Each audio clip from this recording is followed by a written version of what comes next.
அண்ணன் சாணவா சொன்னாங்க தமிழ்நாட்டில் ஒரு பிரச்சனையும் இல்லை, தமிழ்நாட்டில் பிரச்சனை இல்லை, எல்லா பிரச்சனையும் தீர்த்து வச்சிடறாங்க, ஆட்சி சிறப்பான ஆட்சியாக இருக்கு, மக்கள் மத்தியில் கொதிப்பே இல்லைன்னு. சத்தியமா நீங்க நம்பணும்.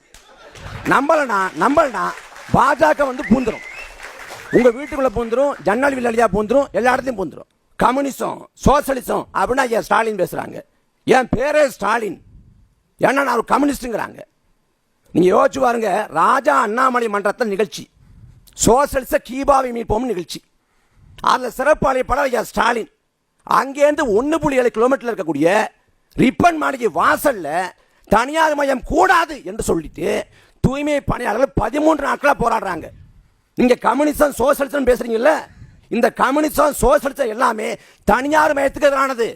ஒரு பக்கம் தனியார் மையத்தை ஊக்குவிச்சுட்டு நான் கம்யூனிசம் சோசியலிசம் பேசணும்னா இது நாடகமா இல்லையா? இது ஏமாற்றம் இல்லையா?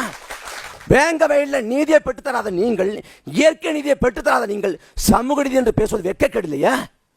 நீங்க சிந்திச்சு பாருங்க, அந்த மக்கள் வந்து கூணி குறுகுறாங்க. நீங்க மலத்தை கலந்துக்கு பதிலா வந்து விஷத்தை கலந்துக்கலாம், நாங்க செத்து போயிருப்போமேங்கிறாங்க.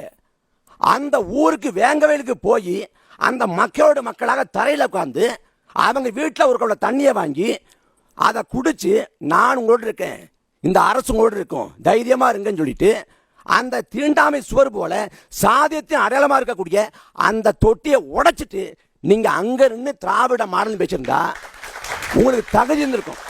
ஆனா இன்னைக்கு வரைக்கும் வேங்க வேலைக்கு ஏன் போகல?